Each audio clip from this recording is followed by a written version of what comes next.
Meanwhile, Turkey has asked its NATO allies to deploy Patriot surface-to-air missiles near its border with Syria. Turkey says it's a defensive move, but it's been condemned by Syria as provocative. NATO says it's considering the request, and a team from the alliance is in Turkey to look at potential sites for the weapons. A final decision on deployment is not expected until next week. Natalie Carney reports from Istanbul.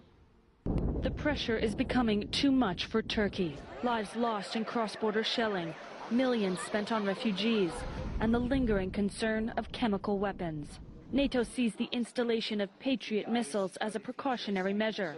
Russia sees it as a provocation.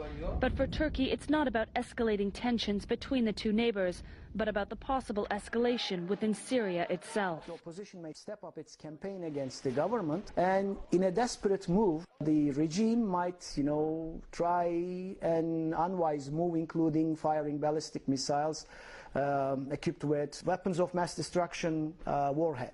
During the 1991 and 2003 Iraq wars, NATO also installed long-range Patriot batteries on Turkish soil. While the Patriots were never used and quietly withdrawn, some analysts are asking why Turkey doesn't have its own surface-to-air missiles. This may be a deliberate choice on the part of Turkish decision makers to leave that capability gap for Turkey, so that in case of need, allies may be called upon to step in and help Turkey cover that area. Dr. Mesut Jasin agrees. He served in Turkey's Air Force for 25 years, contributing to NATO missions, and knows the alliance's capabilities well. Working all together. Some have interpreted the installation of NATO Patriot missiles as the first stage of a larger plan to impose a no-fly zone over Syria. While Turkey has been a loud supporter of such a move, it is also bound by international mandates. In order to no-fly zone application, international law telling to us, it requests UN Security Council. We respect the international law and regulation and the idea of the international community.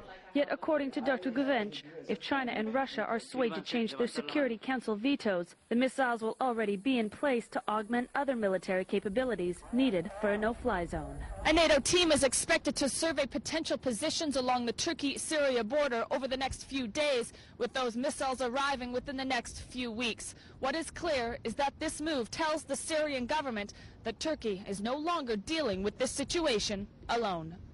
Natalie Carney for CCTV in Istanbul, Turkey.